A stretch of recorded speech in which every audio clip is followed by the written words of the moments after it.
I had a bit of an issue with what we were offering at our gym. If you weren't generally physically fit, it's like, would we be able to serve you?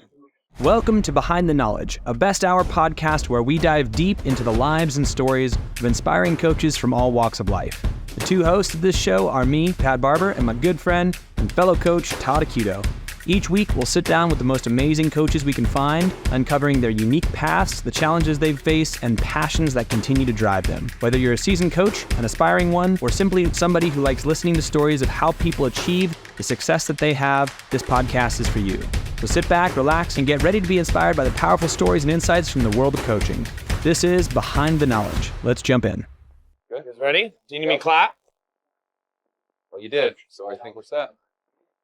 Thanks, Todd. Todd and I have a relatively straightforward relationship. He dislikes me deeply. I really love him. Oh yeah, as a person. Yeah. But he just throws shade my way constantly. Yeah, he doesn't do. Yeah, he doesn't send it back. None Ever, at all. ever. Like I'm so low I can't even hit him from where I'm standing. Anyway, everybody, welcome back to Behind the Knowledge. We are here with an absolute legend, and also Todd.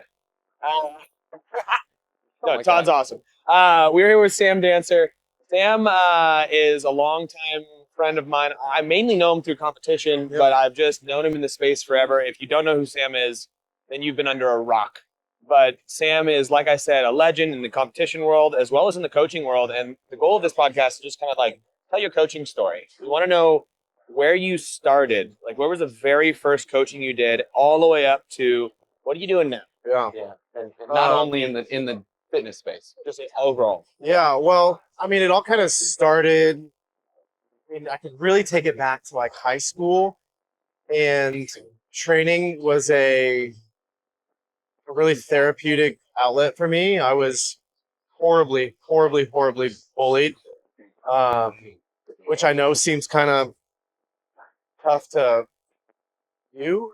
I wasn't always a big guy, a Big, strong sexy. guy, big sexy. And Even like my athleticism and stuff, I came into that very, very late in my life.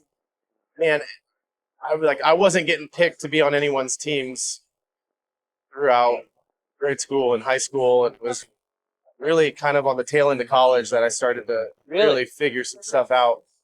I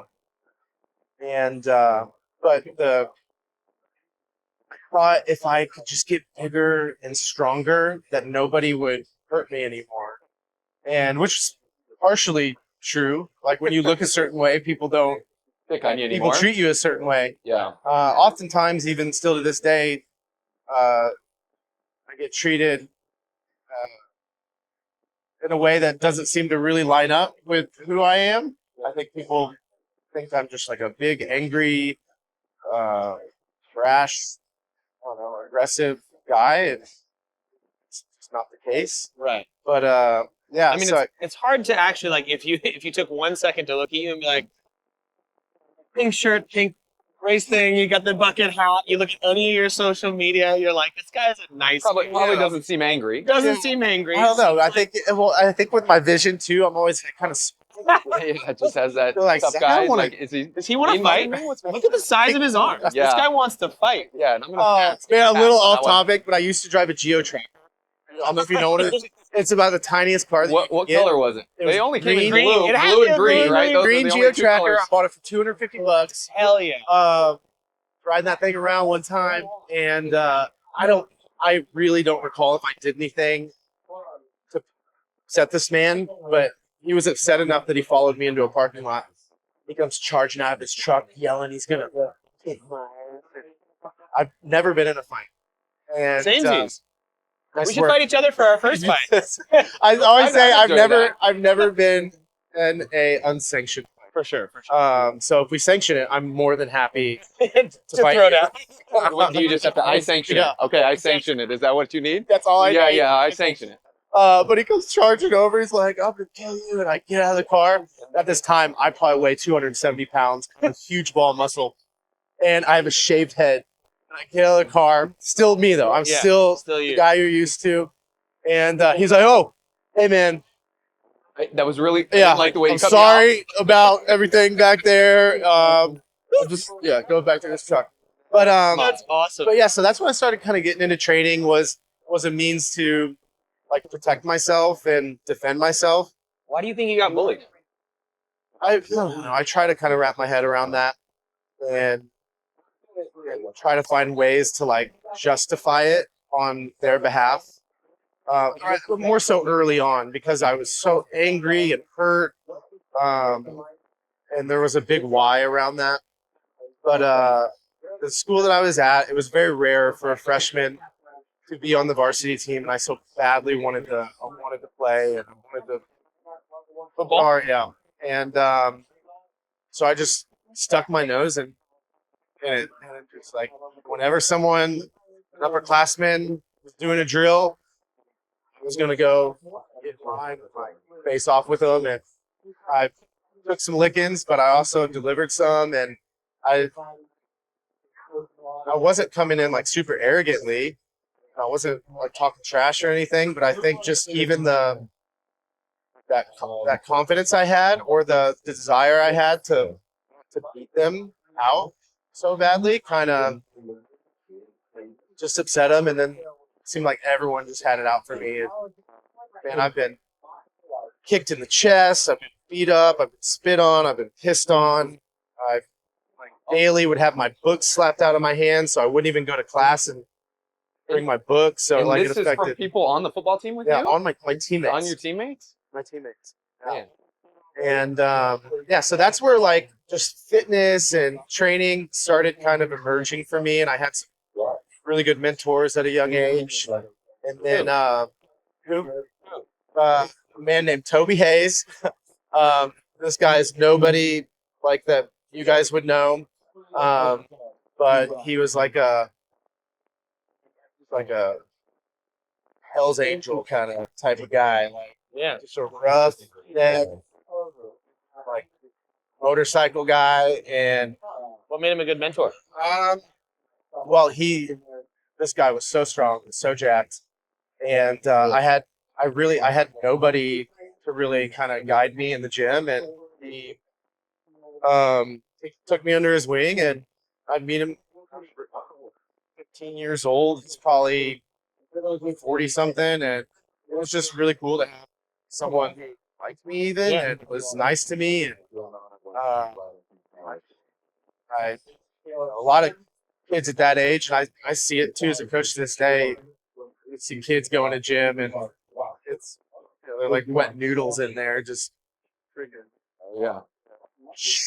it's a hot mess. So just to have someone with a background and understanding and knowledge and how to grow muscle and how to not only just in the gym but the nutritional side of things. So I started getting like introduced to it pretty early on and had a passion for it.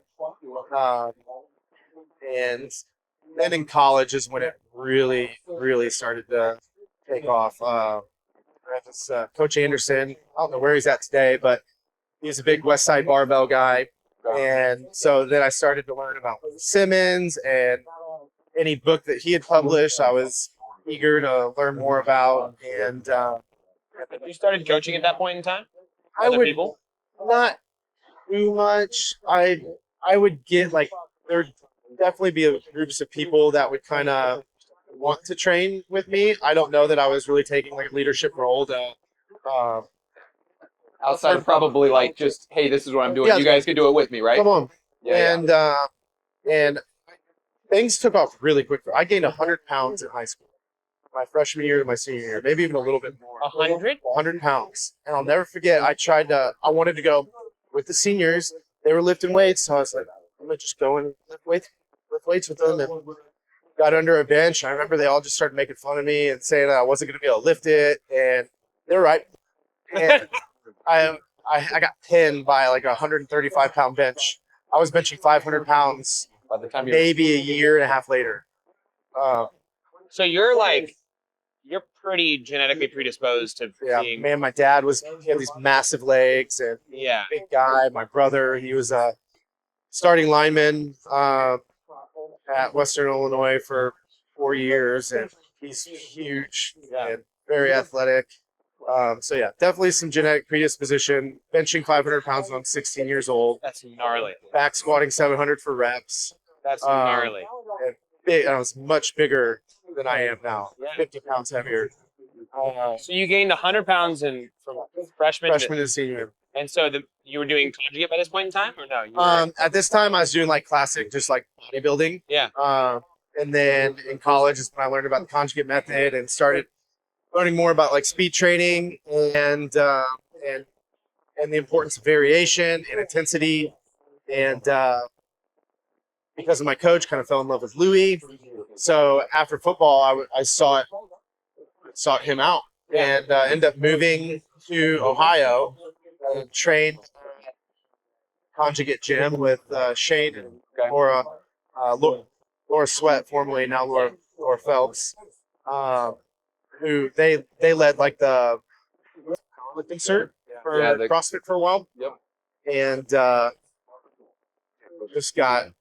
got to learn I got to train with the world instructor for an entire year. Totally. And get embarrassed by her. Oh. It's quite humbling. Why? Like, what was the goal there? Was it the goal? I wanted to go win the CrossFit Games as an individual. So I know nothing about CrossFit. My cousin had told me she's like, hey, you should do this. She would even tell me during college, and I'm a football player. I know what I'm doing. CrossFit's stupid. Yeah. And wait, so you went to conjugate to win the CrossFit Games? Yeah. Right off the bat, before ever really doing CrossFit? Well, and two, because at the time it was the craziest region. Rich was there, Graham was there, Dan was there, Marcus Hendren, and I was like, man, if I want to win the CrossFit Games or go to the CrossFit Games, I should probably just go where the best are and compete against them. And they had an affiliate at that time, right? And were you training in the affiliate with them? Yeah. Okay. And had you gone to any other affiliate at that point, or that was the first one? Which one? I was. What was their? Who are you talking about? The conjugate gym? Oh yeah. Yeah. So it was a half powerlifting gym and half CrossFit gym. Yep. And so your morning session, you'd be over with the powerlifters, and then you do a conditioning piece, and then the evening session, you go on the CrossFit side. And just cool lifting with these guys. They're wild. The world's strongest people. Yeah. They're super snipping stuff, slapping each other, listening to death metal. But you I come in there with painted nails and slick back hair. But you came into that with being able to rep at 700-pound back squat. Yeah, so they were like, fit in. Okay. There was some respect. Yeah. They didn't know at first. I came in a little flamboyant, but I definitely earned some respect there. Okay. But yeah, that is where I fell in love with, truly fell in love with the process and wanted to start administering it to people. And around that same time, the gym, shortly after, started a nonprofit. What was your gym name and then the nonprofit? Yeah, Q-Town Fitness. Q-Town was Q-Town CrossFit. Now it's Q-Town Fitness. Not-for-profits, Dance for Love Foundation. And I had a bit of an issue with what we were offering at our gym. We weren't generally physically fit. It's like, would we be able to serve you? And so we embarked on a mission to essentially educate ourselves on unique cases. So we went out and recruited people who didn't fit that generally physically fit kind of avatar. Sure. I would say 90+% of the people that come into our gyms, you tell them to run around the building, they're going to be able to run around the building. You tell them to hang from a pull-up bar, they're going to be able to hang from a pull-up bar. But I know CrossFit delivers and preaches a scalable model, but it's pretty easy to do that and comfortable to do that when you're generally physically fit. But when you cannot hang from a bar because you don't have an arm, or you can't jump up onto a box because you don't have legs, or cognitively you don't even understand what I'm saying. Or visually impaired people. I found a lady who was bound to a wheelchair, she's morbidly obese, and we started building out protocols and operating procedures for how we truly work from the ground up, and cases that were unique to what you typically see in a CrossFit gym. And that's what the nonprofit is? Yep. Okay. And we've kind of carved out a little niche for ourselves within amongst like individuals with autism and Down syndrome, but it's by no means limited to that. And that's kind of what I'm still doing today. I'm trying to help. It's not really education as much as people think it is. A lot of people come to me and they're like, I want to do what you're doing. I want to train athletes with special needs. I want to train adaptive athletes, and like I just like don't know where to start. And I didn't either. Right. I was nervous. I didn't even know anyone with Down syndrome. So how I interacted with them was awkward. Hi, I'm Sam. Nice to meet you. I'm James, and I can talk completely normally. Sorry. You're like, sorry, I'm Sam. I cannot.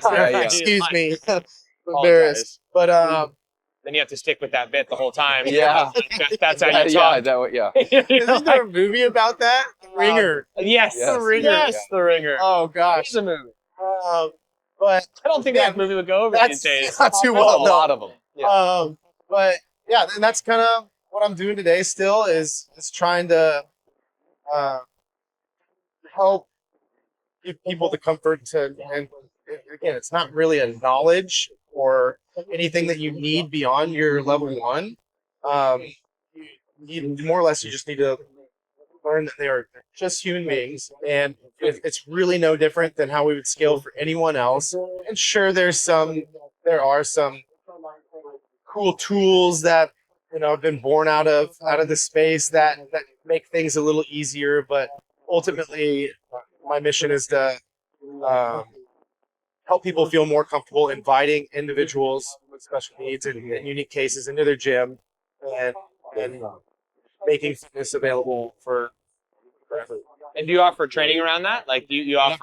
So how does that go? Like, in terms of where do people find that, and what does it look like? Yeah, so we are definitely a primary focus for us is our community. So we focus regionally, and we have roughly 40 participants in our regional program, and then we're also working with other non-for-profits. I'm not sure if you guys have heard of the ABLE Games. Yep. The ABLE Games is a co-ability competition. So you'd have an able-bodied individual like myself partnering with someone. If you're not familiar with kind of the face of our non-for-profit, his name's James Foster. He's one of my best friends. He's a 37, 37-year-old man. And I would be on a team with James Foster, who I guess like diagnostically they'd say it's pretty low functioning down. So, but it's been incredible. You hear a diagnosis like that, and you're told that's what he's got. That's how pretty low functioning. But he's arguably one of the higher functioning athletes we have in our gym.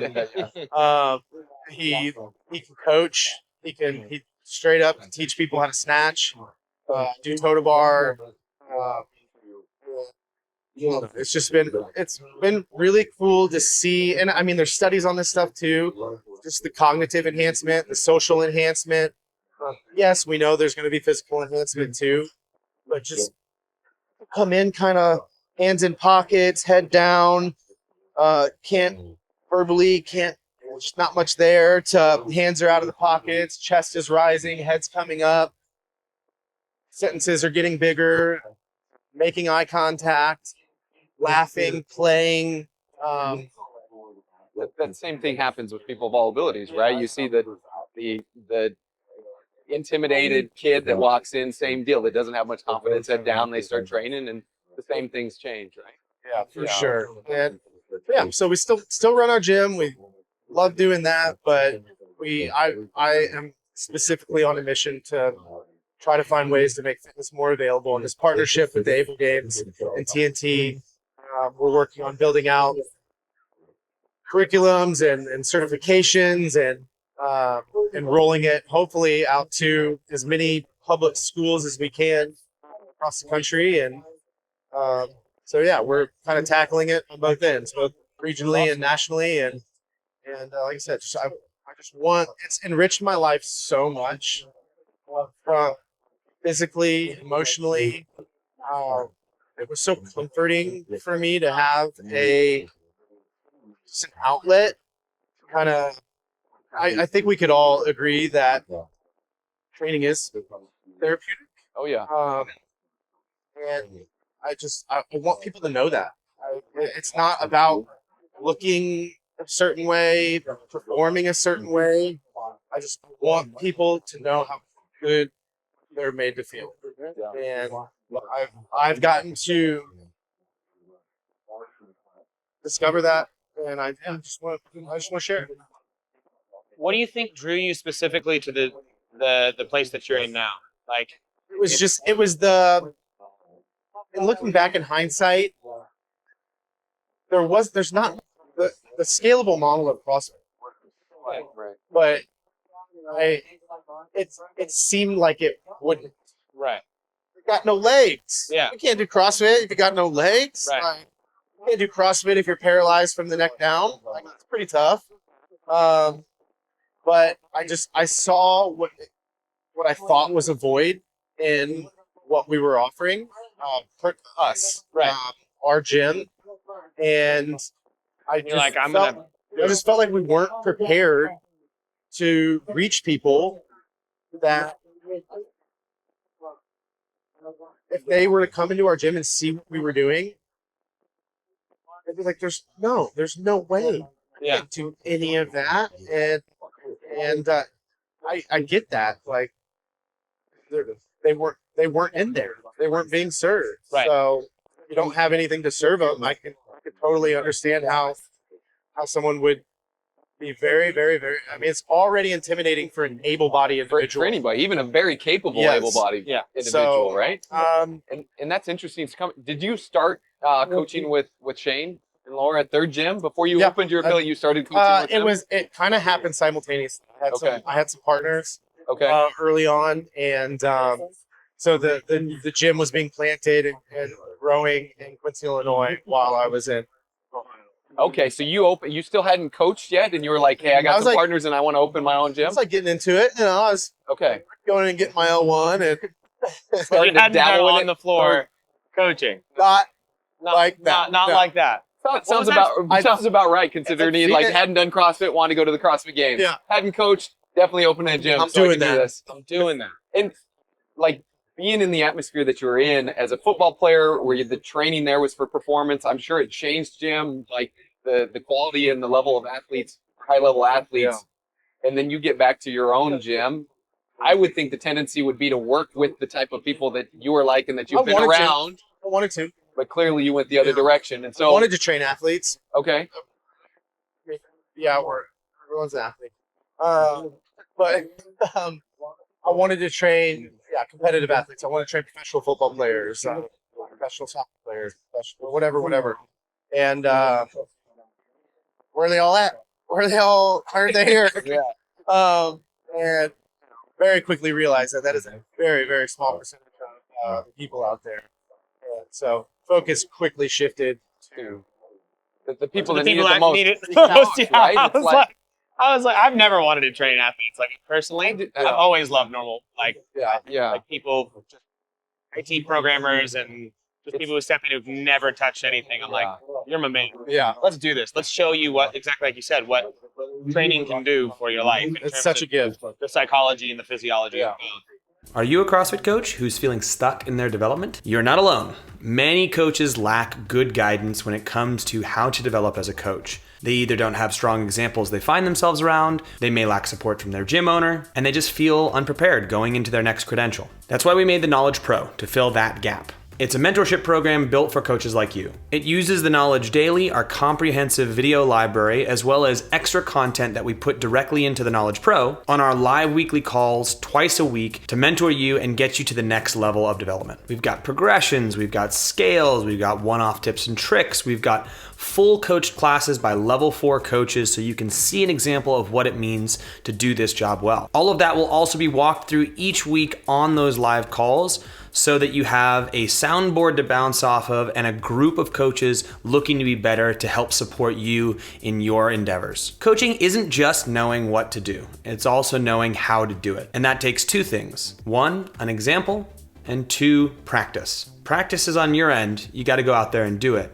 We can help provide that example and the support with the Knowledge Pro. If you wanna know more, click the link below and give the Knowledge Pro a shot. I look forward to seeing you on one of the next calls.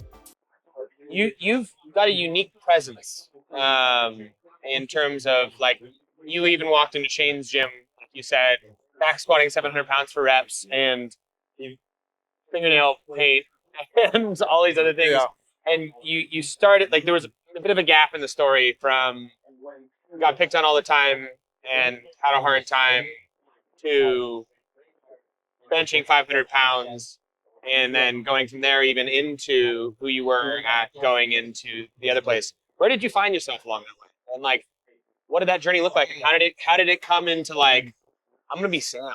I probably when I met my wife, I would say. When did you meet her? It would have been kind of around the time that I was learning about CrossFit, wanting to go to the games, wanting to open a gym, wanting to do all these things kind of at once. And I was so broken. And In what way? Physically? it was a long road to get healthy. I always still to this day say the further I get from football, the healthier I feel. But I was afraid to make friends. I was afraid to talk, socialize. I wanted to be as gray as possible. I wanted to blend in. I didn't want anyone to notice me, and just so I didn't run the risk of provoking some sort of abuse. I mean, the irony of how much you stand out. Not now, but yeah. even before. Yeah. You still stood out because you were 270 pounds and doing things that normal human beings don't. She's a social butterfly, and So how did you meet her? she was this is give you a short version or a crazy version, but Sure. Crazy, bro. you want crazy, it's wild. Yeah. Really, it's bonkers to me. Tell me. Okay. I don't want the short version. All right. All right. One day I'm out running, and I'd been fasting for a few days. It was For a few days? for a few days. And As you do. This is before fasting's cool. and it wasn't for any spiritual reasons or there's not a spiritual bone in my body at this point. And I'm out running, and out of nowhere, it feels like I got pushed. And I was about to eat it. I was like, push me. And then no one's there, land on the ground, and it feels like I'm in a full body cramp, but I'm not in pain. And I am equal parts terrified and never felt like so much comfort in my life. And I was in this infinite white bubble. Everything ceased to exist. It was like being in the Matrix. I don't know that scene, All those, Morpheus yeah. pulls Neo into the Matrix, and it's just a white room. yeah. That went on forever. And you're not on any drugs at this point? No drugs, sober as can be. Well, I mean, you're 2 days of fasting, but yes. So, and I bring that up for that reason. Right. It's from what I've been able to gather, it definitely seems like some wild stuff can happen. So that happened. Through that. And I can't see trees. I can't see the sidewalk. I can see through my body. I can see my muscles, my veins, my bones. This is awesome. It gets crazier. And this is on the side of the road somewhere? Side of the road. I'm Okay. bent over on all fours. And I can't move. and I don't know if I can't move or if I'm terrified to move. It's hard to even tell. And out of nowhere, this rainbow light rod enters into my body from outside, and as soon as it like connects into my body, I start receiving full-on visions, and they're being narrated. I'm talking. I am talking as clear as I'm talking to you, and this is the real. You're the narrator No, of the vision? someone's Someone talking, else is. yeah, Okay. telling me exact. They're telling me what I'm seeing, Okay. and I can even interject and be like, I don't know about that, and talk back to me. And there was a rainbow light rod. Rainbow light rod. And Like it seemed like a the beam rainbow of light rainbow rod light. was like that was what was like. It almost seemed like that was feeding me the information. Right. I don't. What are the even, visions? I don't. Okay, 3 of them. Okay. All right. One of them pertains to Jenny, but I get a vision to go into a building. I thought the building was a college, so while being shown this vision and talking about the path that I need to take to get to this building, I was illuminated by the most gold, luminescent color I've ever seen. Like, okay, I know how to get to that building. Pretty sure it's a college, and maybe this voice wants me to go back to college and get my master's or something like that. And then the next one was to get baptized by my buddy David. And my buddy David in college asked me to go to church with him every Sunday for 5 years. I said no every single time. But still, good friend of mine. Yeah. And the last one was to get married. And I never forgot, I was like, oh, perfect. I've been like wondering if I should get married to my girlfriend. And we've been together for 6 years. Lovely lady, wonderful relationship. And the voice goes, not her. And kind of like zooms in on the ceremony. And I'm like, oh, shoot, that's not her. I've never seen this girl in my life. And all 3 of these visions happen identically to how I experienced them. So I don't know who this girl is. A week goes by, and I have another one of these. Another experience? Not nearly as vivid and long, Yeah. but it was Wait, how do you come out of it? So you're like on all fours, like it's all the way. terrifying. You get No, through but it, does it but go then like you're like, Yeah, wait. just all back to normal. And Just you're like- in an instant, all back to normal. I am I'm traumatized, honestly. I have no idea what I just experienced. I don't know if that was aliens, am I going legitimately, I thought I was going crazy. Sure. And Fair questions to ask. Yeah. And so, it took years for me to try to truly understand what happened. For sure. But fast forward to that, like next week, I get what is akin to like a Amazon package delivery notification. You see on your phone, like your package is out for delivery, should be at your home at 2:03 p.m. on 8/16/24. Okay. But I'm not, even though I get that, I'm not like, okay, where is it coming from? well, and what is that? That references her. It says your wife is old going lady. to. Okay. Okay. And then And it's just like in your head, like it. It's just a vision. it's no, it's like I'm here. It's like you just came up to me, but you're not here, Yeah. just with a voice Yeah. outside of myself, Yeah. and letting me know that, hey man, I'm delivering something to your house later. Yeah. You're like, cool. And I'm not on the prowl. I'm not like wondering where this is going to come from. And I end up getting through an acquaintance of mine, connected with this girl, Jennifer Novis, who is coming home from Sweden in between her soccer seasons. My wife was a professional soccer player, and he's like, hey, she probably like to. I had a little group of people I was training with.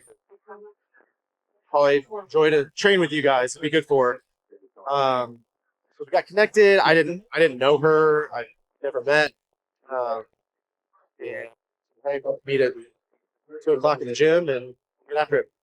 Did that time that you were going to meet at the gym, was that in line with the package delivery? I wasn't thinking of it. It wasn't really. It wasn't like gnawing away in my mind. It's like I thought every corner I turned, I was gonna see her. But it ended up that was the same time that they said that you were going to get your delivery. Is that right? Everything's on track. And I walk into the gym. I'm looking around for what I think would like soccer player build. And as I'm like standing through the gym, very similar to that gold path to the building, there was a chick who was encased in this like gold tube. And I saw her from behind, and it didn't even matter that the gold tube was there. The second I saw this girl from behind, I was like, "Oh no, that's her." I've seen her, and I keep it together, keep it real. I have a girlfriend who I love. Yeah, 6 years. This time. Yeah. And in my head, though, I'm like, "Oh no, that's the chick I'm supposed to marry." Yeah. I keep it real for a few days. She's heading back to Sweden. I'm about to bounce out, go to David's house in Denver, and get baptized. For sure. Yo, JV. Yeah, well. And I was like, "Hey, I gotta tell you something. It's a little far out, but I just feel like I need to tell you things." I told her everything, exactly how it happened. All right, that's what I was expecting. And somehow, someway, I mean, that is such a far out story. If anyone told me that, You've known her for like a week. Get out of here. And by the way, you're the center.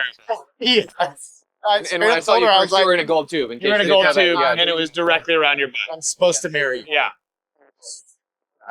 And she was kind of turned about it. She was like, "Man, you just think I'm cool." This is the lamest pickup line I've ever heard, bro. That was way too much work. And we kept in touch. I was in a bad spot. Like, this vision is the realest thing that has ever happened to me in my life. Full stop. Yeah. More real than this. This would be like watching a old pixelated projector TV from Relative to the clarity 1990s. Yeah. Compared to like what I experienced. And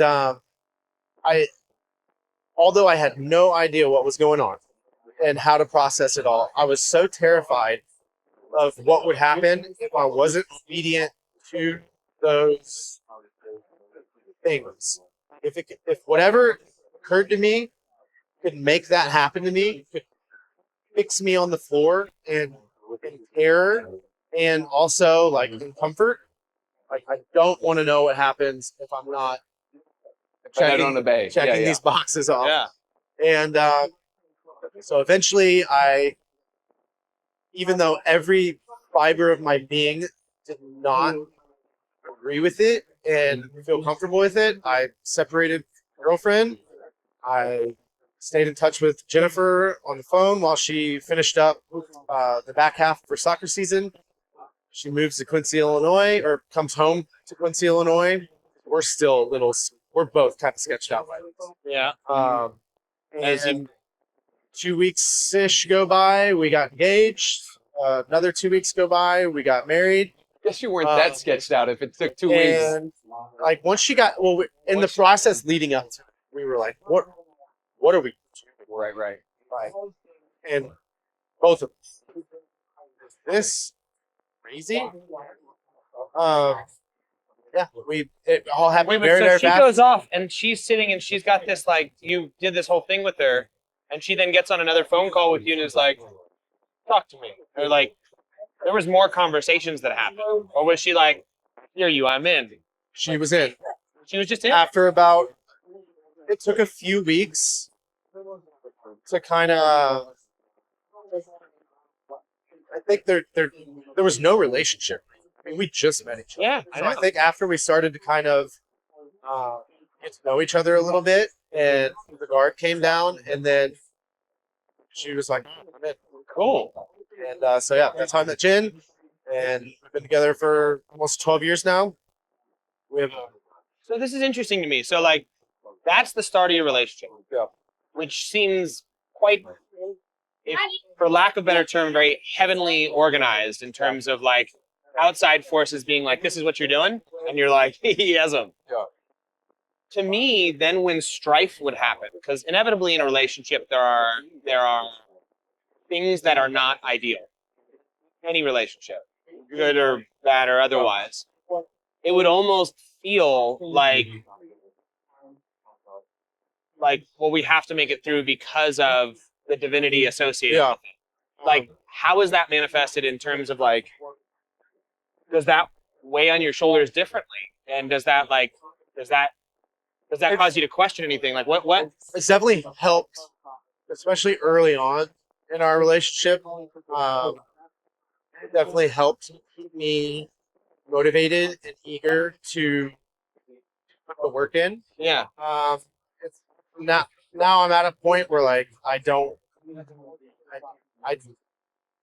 can't erase that experience, and I'll always have those memories that are seared into me. But I don't rely on that experience to motivate me to be a good partner. Right. Um, But what a deep rooted reason to start with to make it through some bumpier shit. yeah, and it started out very. I mean, it See, would have to. I would almost look at it the complete opposite way of like, hey, this is meant to be. This means we're perfect together. And as soon as the rocky roads come, I'd be like, wait a second, this was supposed to be perfect. But that's what I'm maybe saying. this is but you're saying that keeps you committed. I would be like, well, maybe this isn't what I thought it was because it isn't perfect. I thought this would be perfect. Yeah. Well, but It's not my perfect. question would be like around like, because it's supposed to be perfect, why is it not perfect? And then you have two choices there of either being like, I was wrong, I need to head here. That's what I'm saying. That's where I'm saying. And I you're know. saying the opposite. No, I'm saying both. That's the crossroads he was at. So then I was wondering how he dealt with that. It sounds like he dealt with it by buckling down, Yeah. heading the route Yeah. And I that a real man would definitely. talk. But I, You just said what I'm talking on to that my mom. note, for real, Yeah. like without that, I would have 100% left her within the first 2 weeks. See? 100%. Like if that wouldn't have happened. Well, that's cool. So As soon as we moved in, like because it happened quick. We didn't live together. We never held hands. We never kissed. Done anything. And now we live together. And now we are engaged. And live. And then a week and a half, 2 weeks later, we are married. And then we moved to Ohio to go to conjugate. And for me to go to the CrossFit Games, which ended up changing quite a bit. But yeah, it was a very, very, very rough start. right. And What was the first thing that happened that was like made it yeah, super hard? Jenny wouldn't be realized- so stoked on this because it kind of paints a bad picture of her.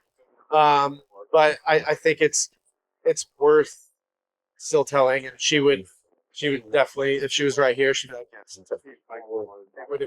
It hurts her. It's embarrassing for her. But I was out. It was like within the first couple weeks of us moving in together in Ohio, and I came back from a work trip and went to go pick her and some friends up at a bar. They'd been drinking a little bit. We get back to the house, and she proceeded to like, "Well, man, I'm not doing really much to defend myself, just enough." But I didn't want to. I was raised to not retaliate. For sure. My dad was. We were just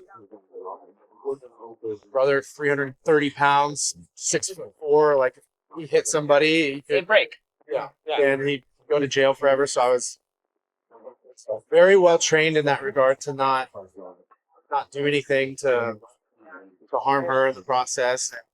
But yeah, she unleashed on me, said terrible things. And she was drunk? Yeah, Just for no Very- other reason beyond that. very That was her intoxicated. pain. And dude, I had marks on my face, and the next day she fell to her knees and just begged and begged and begged and begged and begged and begged for forgiveness. And so we haven't really touched alcohol too much since then. But yeah, in that moment, if it wouldn't have been for that mission, What am I doing? I'm out. I don't even know you. Yeah. Why would I? But check this out. Like, that's your origin story. Like, the original you was the person who was beat, like, and pissed on, and like the whole thing. And you've had to come through all that. I never even really considered this is my worst nightmare. Right. And this is literally your worst nightmare. That's what I'm saying. Is like you got given this person who was your worst nightmare, and then you had to stay there and face them. Yeah. How gnarly is that? Like your origin story, and then the person who's been given to you like does this. And I'm sure there's something in her past that was like that brought that action as her like outcome that she was doing, and now all of a sudden like you have to work through that, and now she's got to stay with the person that she did this with. Yeah. Dude, Wow, I never really that's Crazy. considered that I married the very person that I was Afraid of. terrified of. But then sounds like she's changed. Oh, immensely. Immensely. Yeah. Yes, immensely. But But kind of circle back a little bit. It was Jenny that helped me become the man that I am today. yeah, 100%. yeah, dude. I think we need to end this one. Sorry, But, I like whenever people ask that. I'm No, like, but here's the deal. sure Here's you the wanna deal. end it? No, but Really here's the deal. sure I Like, should I talk think we need to about end this this? one just due to time. But overall, like, I would love to hear more about your journey, like, even just personally, like, because I'm sure there's not been like just smooth sailing since. I'm like, I got another fun one for you guys that yeah, kind of similar to this. yeah, do it. And does not pertain to anything that we planned on All right. discussing today. All right. But you don't have to air this No. if you don't want to. If you want to cut it off right for there. I think here's the deal. Just before we go into all this, like, I think how Sam speaks and what he says, like, it's easy to take as something that is like fantastical to some degree. And there are people who say kinds of things like this who are not genuine. I'm here with Sam, and I'm looking at Sam, and I've known Sam for a while. Sam's a very genuine person. These are experiences in my mind that I would not doubt that he has had. And I'm one of the more skeptical human beings. I'm not a faith-based human, and I'm extremely logical, but I do know how to read people super well. Like, just anyone listening or anything like that, this feels super real to me. And It was the appreciate your realest honesty. thing I've ever experienced. I know it's just easy to hear something like that Yeah. and have it be so dismissive. But All right. Go on. What's the next one? So Ginny and I decide that we're not going to try to have children. We've been married for 8 years. She's getting a little older. She's 4 years older than me. my And wife is too. Our origin story is oddly similar in some ways too. But keep going. and we had fostered maybe a year or two before we had this talk. So in our minds, we always kind of thought that could be something for us. But it was getting to a crossroads where we needed to decide we wanted to have children of our own. We should probably make necessary lifestyle adjustments to accommodate to that, which would be maybe not train as much for the CrossFit Games and give our bodies like Chance to get normal. Yeah. Let your hormones kind of level out. And we decided against it in that we weren't going to. And not that there's anything wrong with this. We have had some friends who've done some like fertility stuff and worked really hard to have children.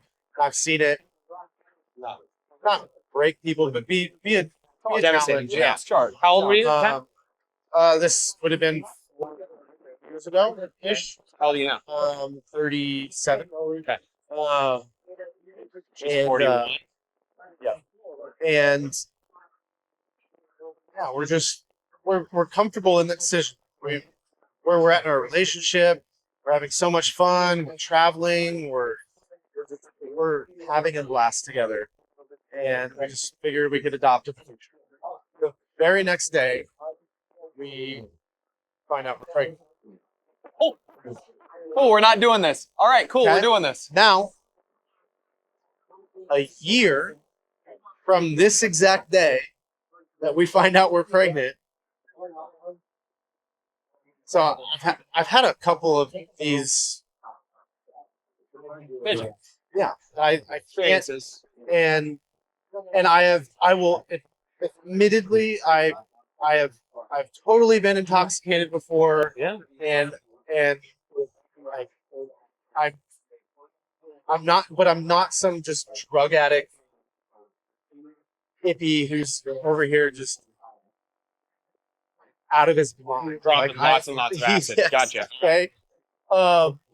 And a year from the day that we find out that we're pregnant, after the day we decide we're not going to have children, had a vision, and very similar to the first one I told you about. It was the realest thing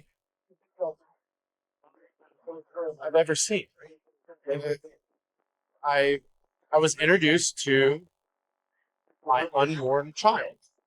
Wait, Well, a year later, that child Year. has to have been born, right? A year before we find out we're pregnant, I have a vision where Oh, a year before you find out you're pregnant. Okay. Oh, gotcha. And this is not on my radar. Yeah. Even when we find out we're pregnant, it didn't quite. Right. Didn't register that you had that vision Not before? The year before. I was pushing it the other direction. Same. And I was introduced to Star, and I was told this is her name. I got to.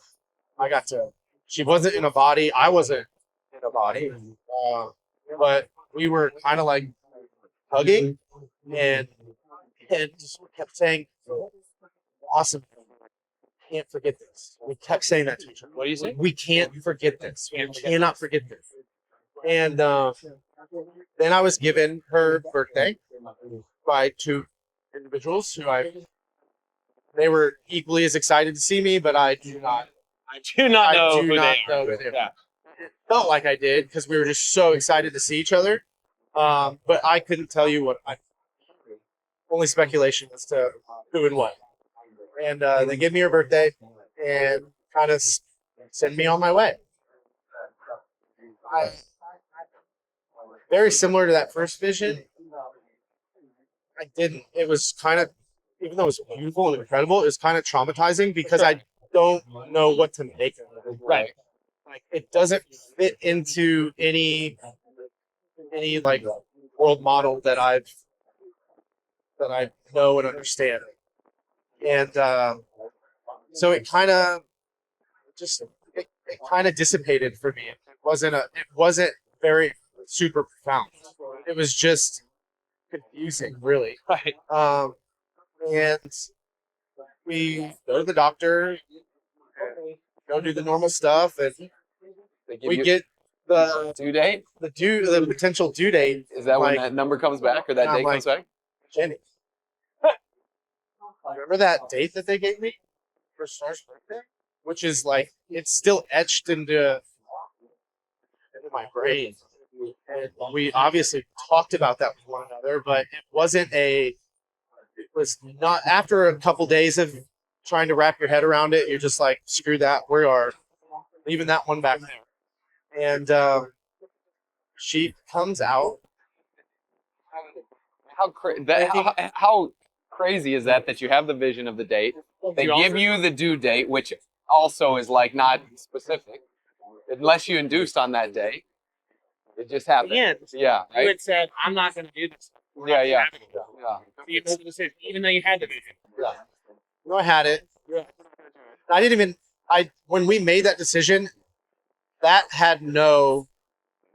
carried zero weight in regards to that. I was more so focused. Even though this other vision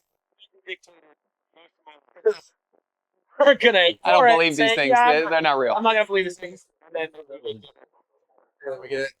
Yeah, we get a job, and it's been a pleasure, and I've really enjoyed being a father. And talk about coaching. There's been no. You get to coach and steward and guide and lead from ground zero. Yeah, it's been really, really fun learning how to do that. It was like learning how to coach someone with Down syndrome, learning how to coach someone who is bound to a wheelchair, and I think I enjoy that process. I've even learned through football and CrossFit. I don't know if I ever really loved football. I think I just love the process. I love the training for it, and I do love competing, but I just enjoy the project, the annual kind of pursuit for myself to see what's humanly possible for me, and Probably letting go of something.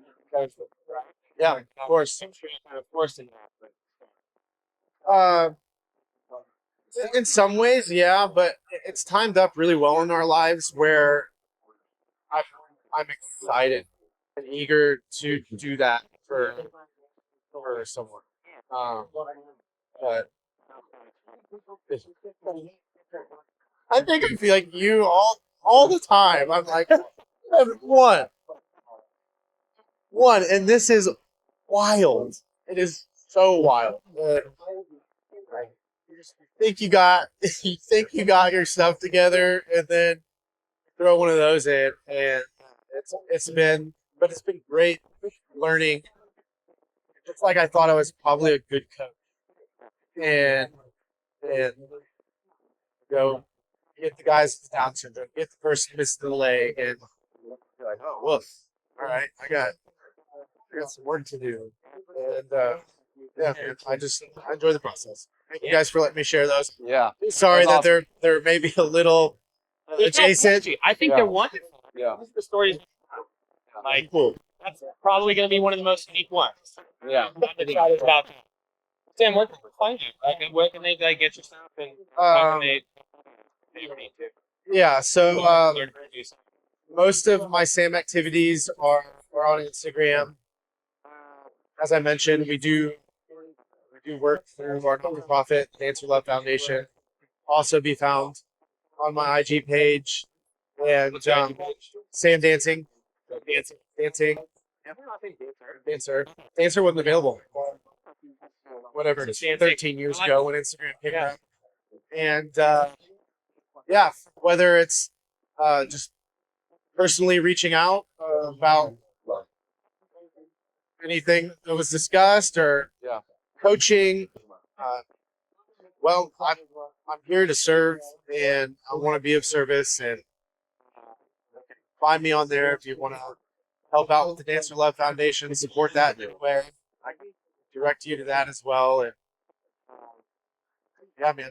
Yeah. Awesome. Appreciate it, dude. That was Catch me awesome. on IG. Yeah. Thanks for checking out this episode of Behind the Knowledge. Now, if you want help developing your coaching and to learn from us directly, check out The Knowledge Pro. There we host live calls with our coaches every week where we discuss content together and work on skills to improve our on-the-floor coaching ability. To learn more, you can head over to besthouroftheirday.com/the knowledge. And if you found this content helpful, we're going to be releasing new episodes every week, so subscribe to the podcast and share it with a friend. Thanks again for listening, and we look forward to seeing you again next week.